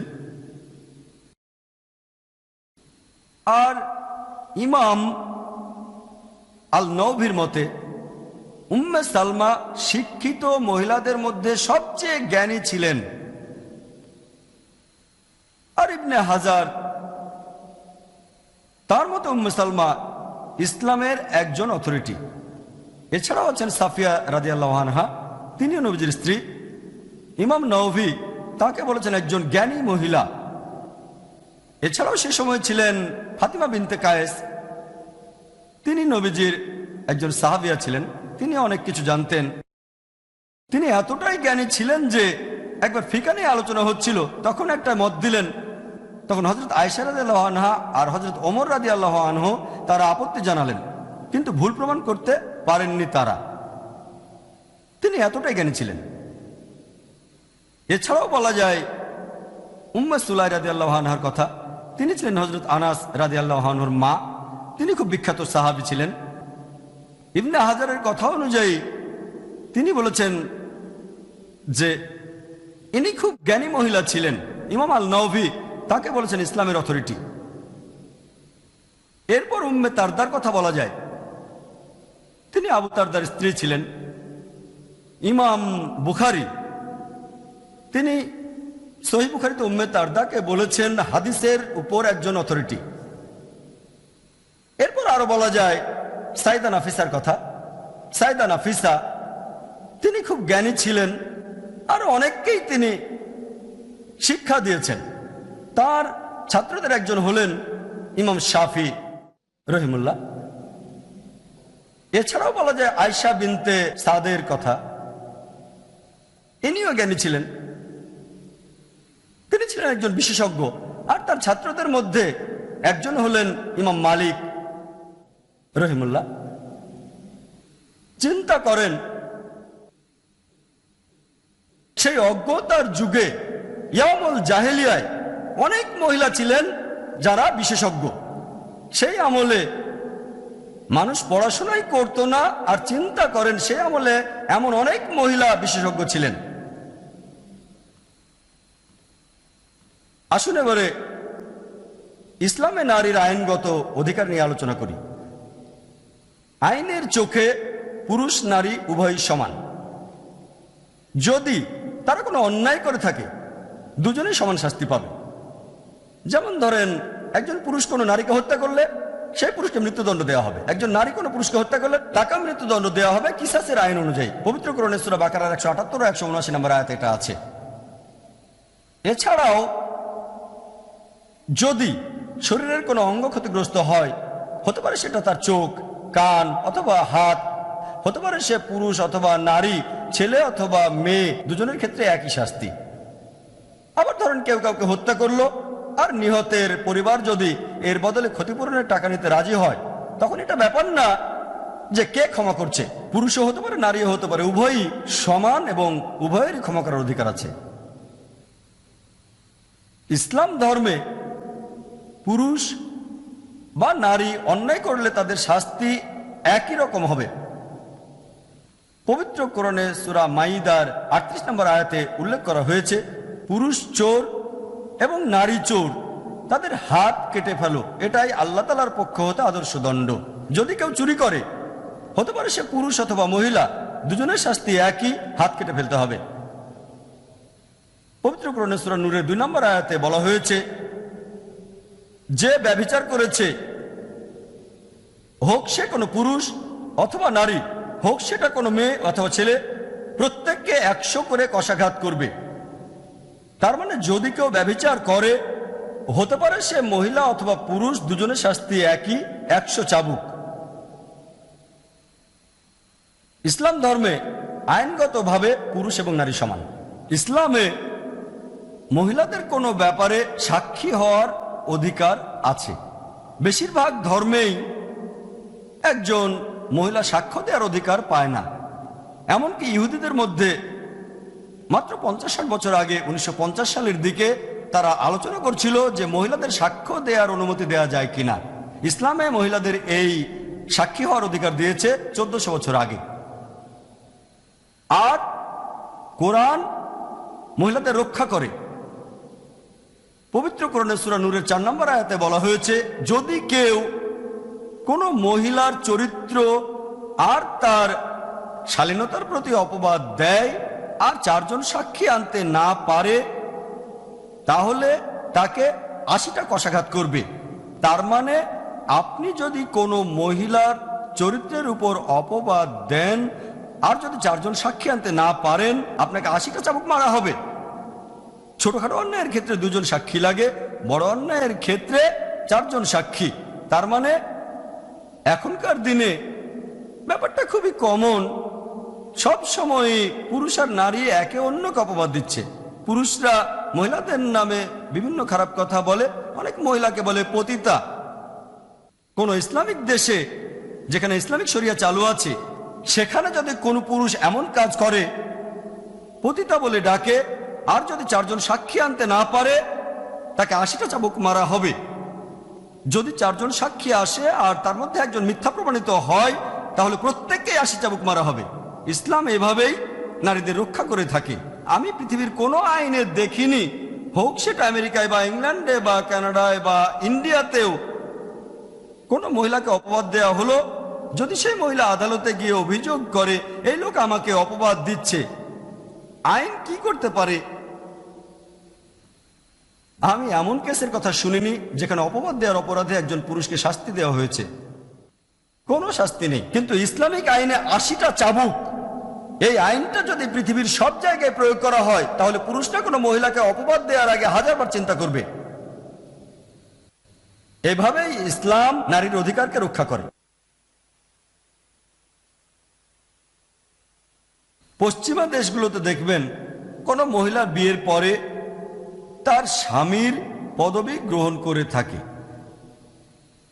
ইসলামে বিয়ের পর একজন মহিলা স্বামীর পদবি নিতে পারে অথবা আগের পদবিও রাখতে পারে। অনেক ইসলামিক দেশে দেখবেন যে মহিলারা বিয়ের পরেও তাদের আগের পদবি ব্যবহার করে যাচ্ছে। of her own life for the life of her child. আসুন এবারে ইসলামে নারীর রাজনৈতিক অধিকার নিয়ে আলোচনা করি। আল্লাহ পবিত্র কোরআনে বলেছেন, সূরা তাওবার ৭১ নম্বর আয়াতে উল্লেখ করা হয়েছে, والمؤمنين والمؤمنات بعضهم أولياء بعض। মুমিন পুরুষ এবং মুমিন নারী একে অপরের বন্ধু, সাহায্যকারী, শুধু সামাজিকভাবে না, রাজনৈতিকভাবেও। আল্লাহ পবিত্র কোরআনে বলেছেন, সূরা মুমতাহিনার ১২ নম্বর আয়াতে উল্লেখ করা হয়েছে, হে নবী, যখন মুমিন নারীরা তোমার কাছে এসে বায়াত করে তাদের বায়াত গ্রহণ করো। এটা এখনকার ভোটের চেয়ে অনেক বেশি ভালো। ভোটে আমরা কি করি? একটা দেশের প্রধানকে নির্বাচন করি, তবে এখানে আমাদের নবীজি পাশাপাশি এই মহিলারাও সবাই মানছে যে নবীজি দেশের প্রধান, সবাই এটাও মানছে যে তিনি আল্লাহর রাসূল, আল্লাহ প্রেরিত পুরুষ। এটা বর্তমানের এই ভোট দেওয়ার সিস্টেমের চেয়ে অনেক বেশি ভালো। ইসলাম ধর্মে একজন মহিলা আইন প্রণয়নেও অংশ নিতে পারে। একবার একটা ঘটনা, যে হযরত ওমর রাদিয়াল্লাহু আনহু, ইসলামের দ্বিতীয় খলিফা, তিনি সাহাবীগণের সঙ্গে আলোচনা করছিলেন যে দেনমোহরের কোনো সর্বোচ্চ সীমা ঠিক করে দেওয়া যায় কিনা। মেয়েরা অনেক মোহর দাবি করে থাকে, একটা সীমা বেঁধে দেওয়া যায় কিনা। তখন মসজিদের একেবারে পেছনের কাতারের এক মহিলা প্রতিবাদ জানিয়ে বলল, এই মহিলার নামটা উল্লেখ করা হয়নি, হয়তো খুবই সাধারণ একজন মহিলা, কোনো জ্ঞানীগুণী মহিলা না, একজন সাধারণ মহিলা মসজিদের পেছনের কাতার থেকে প্রতিবাদ জানালো। সে বলল, যখন আল্লাহ তাআলা কোনো সর্বোচ্চ সীমা বেঁধে দেননি, কারণ পবিত্র কোরআনে সূরা নিসার ২০ নম্বর আয়াতে উল্লেখ করা হয়েছে স্ত্রীকে অগাধ অর্থ দেওয়া যেতে পারে, তাহলে যখন আল্লাহ আমাদের স্রষ্টা কোনো সীমা বেঁধে দেননি, তখন ওমর কেন রাদিয়াল্লাহু আনহু সীমা বেঁধে দেবেন? আর ইসলামের দ্বিতীয় খলিফা হযরত ওমর রাদিয়াল্লাহু আনহু বললেন, আমি ভুল বলেছি, মহিলার কথাই ঠিক। তার মানে এই মহিলা সংবিধান লঙ্ঘন করার অভিযোগ এনেছিল। এই হাদিসটাকে সহিহ হাদিস বলা হয়। মহিলারা, সহিহ বুখারীতে একথা আছে, মহিলারা যুদ্ধের ময়দানেও গিয়েছে, তারা আহত সৈনিকদের পানি দিয়েছে, তাদের চিকিৎসা করেছে, সেবা করেছে। সহিহ বুখারীতে একটা ঘটনার কথা বলা হয়েছে, একজন মহিলা, তার নাম নাফিসা, উহুদের যুদ্ধের সময় এই মহিলা অন্যান্য সাহাবীগণের পাশাপাশি নবীজিকে রক্ষা করেছিল, এজন্য সে মারাত্মক আহত হয়েছিল। নবীজি এ সময় তার সাহসের প্রশংসা করেছিলেন। এই হলো সংক্ষেপে ইসলামে নারীর রাজনৈতিক অধিকার। আমি আগেও আপনাদের বলেছি, ইসলাম ধর্মে পুরুষ এবং নারী সমান, তবে সমান মানে এই না যে তারা একই রকম। মেকআপের উপর ভিত্তি করে, ব্যাকগ্রাউন্ডের উপর ভিত্তি করে পুরুষ আর নারীর পার্থক্য আছে।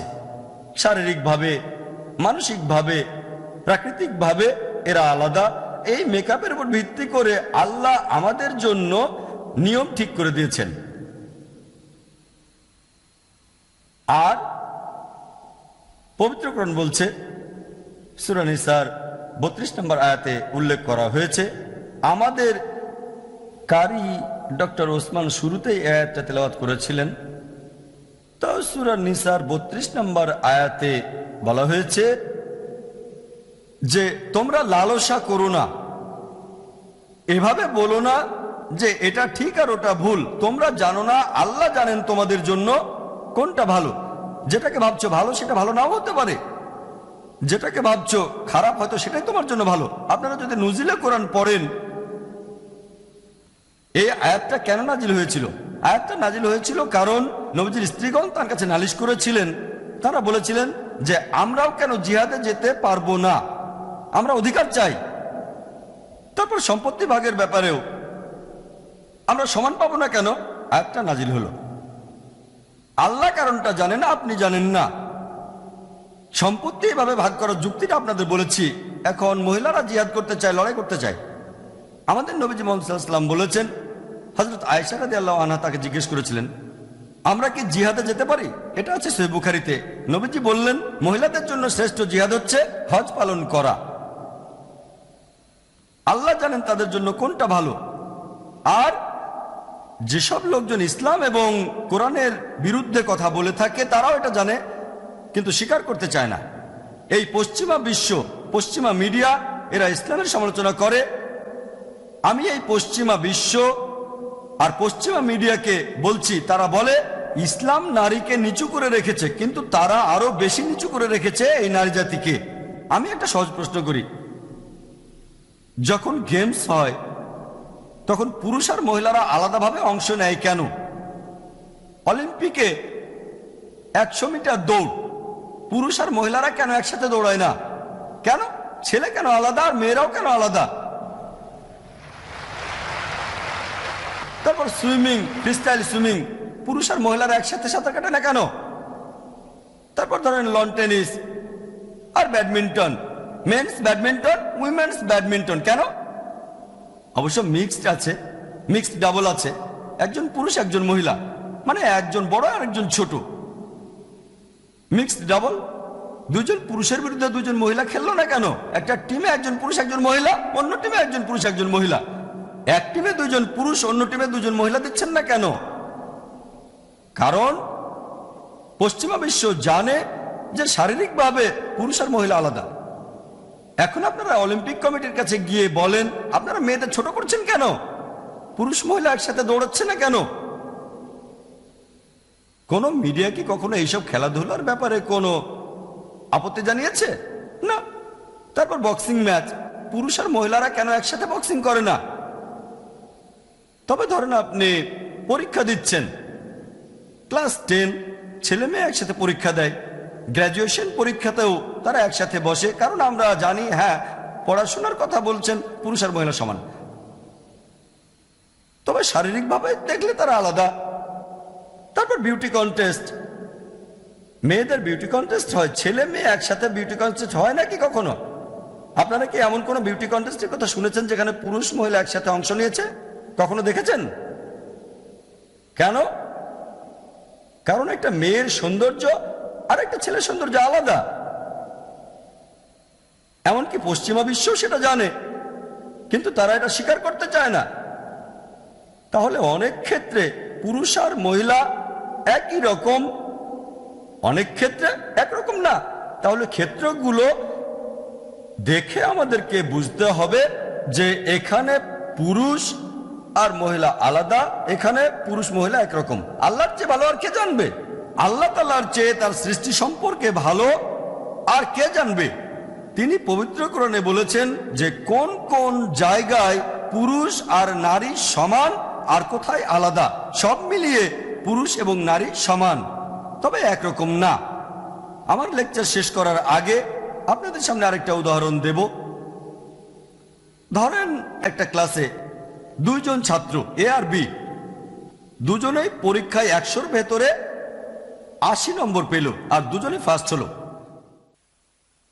যদি তাদের পরীক্ষার খাতাটা দেখেন, 10টা প্রশ্ন ছিল, প্রত্যেকটাতে 10 নম্বর। তাদের পরীক্ষার খাতা দেখলে আপনি বুঝতে পারবেন স্টুডেন্ট এ প্রথম প্রশ্নে 10-এর ভেতরে পেয়েছে 9, স্টুডেন্ট বি এই প্রশ্নে পেয়েছে 10-এর ভেতরে 7। তাহলে 1 নম্বর প্রশ্নে স্টুডেন্ট এ স্টুডেন্ট বির চেয়ে এগিয়ে আছে। 2 নম্বর প্রশ্নে স্টুডেন্ট এ পেল 7 নম্বর আর বি পেল 9 নম্বর। তাহলে 2 নম্বর প্রশ্নে স্টুডেন্ট বি এর চেয়ে এগিয়ে আছে। বাকি যে 8টা প্রশ্ন আছে 3 নম্বর থেকে 10 নম্বর প্রশ্ন পর্যন্ত স্টুডেন্ট এ আর বি দুজনেই 10-এর মধ্যে 8 করে পেল, দুজনেই সমান। যদি সবগুলো নম্বর যোগ করেন 100-তে 80, সব মিলিয়ে সমান। তবে 1 নম্বর প্রশ্নে স্টুডেন্ট এ কিছুটা এগিয়ে আছে, 2 নম্বর প্রশ্নে বি কিছুটা এগিয়ে আছে, বাদ বাকি প্রশ্নগুলোতে দুজনেই সমান। একইভাবে ইসলামে আল্লাহ সুবহানাহু ওয়া তাআলা জানেন যেখানে মহিলারা সমান সেখানে নিয়মটাও সমান, আর যেখানে তারা আলাদা সেখানে নিয়মটাও আলাদা। কিছু কিছু ক্ষেত্রে পুরুষরা হয়তো কিছুটা এগিয়ে আছে, আবার কিছু ক্ষেত্রে মহিলারাও এগিয়ে আছে। যেমন ধরেন বাবা মায়ের প্রতি ভালোবাসা আর সহানুভূতি দেখানোর ক্ষেত্রে এই হাদিসটা আছে সহিহ বুখারীতে 8 নম্বর খণ্ড, বুক অফ আদাব, বুক অফ ম্যানার্স, 2 নম্বর অধ্যায়, 5000 971 নম্বর হাদিস। এক লোক নবীজিকে জিজ্ঞেস করলো, কাকে সবচেয়ে বেশি ভালোবাসা আর সহানুভূতি দেখাবো? নবীজি বললেন, তোমার মাকে, তোমার মাকে, তোমার মাকে, তারপর তোমার বাবাকে। তাহলে এখানে মা তার সন্তানদের কাছ থেকে বাবার চেয়ে 3 গুণ ভালোবাসা আর সহানুভূতি বেশি পাচ্ছেন। এখানে মহিলারা অনেক এগিয়ে আছে। আবার ধরেন যদি কোনো চোর আমার ঘরে ঢোকে বা ডাকাত আমার ঘরে ঢোকে, আমি আমার স্ত্রী বা মেয়েকে বলবো না যাও লড়াই করো, আমি নারী স্বাধীনতায় বিশ্বাস করি। আল্লাহ পবিত্র কোরআনে বলেছেন, সূরা নিসার 34 নম্বর আয়াতে উল্লেখ করা হয়েছে, আল্লাহ পুরুষকে নারীর চেয়ে বেশি শক্তি দিয়েছেন। লড়াই করার দায়িত্ব আমার। এই সুবিধার কারণে আমার দায়িত্ব বেড়ে গেছে। কোন পুরুষ কি কখনো অভিযোগ করেছে যে আমি কেন সন্তান জন্ম দিতে পারবো না? এই বৈশিষ্ট্য তো নারীদের। পুরুষরা অভিযোগ করতে পারে আমরা কেন বাচ্চাকে ব্রেস্টফিড খাওয়াতে পারবো না, এটাও মহিলাদের বৈশিষ্ট্য। তাহলে বায়োলজিক্যাল মেকআপের উপর ভিত্তি করে, শারীরিক মেকআপের উপর ভিত্তি করে, মানসিক মেকআপের উপর ভিত্তি করে আল্লাহ তাআলা পুরুষ আর নারীকে আলাদা কিছু ভূমিকা দিয়েছেন। কখনো পুরুষরা কিছু এগিয়ে থাকে, আবার কখনো মহিলারা এগিয়ে থাকে। সব মিলিয়ে পুরুষ আর মহিলা সমান। আপনারা যদি পবিত্র কোরআন আর সহিহ হাদিসের উপর ভিত্তি করে ইসলাম ধর্মে নারীর অধিকারগুলো দেখেন, তাহলে আপনারাও মানবেন যে ইসলাম ধর্ম নারীর অধিকার খর্ব করে না, কখনোই তাকে ছোট করেনি। ওয়া আখির দাওয়ানা আলহামদুলিল্লাহি রাব্বিল আলামিন।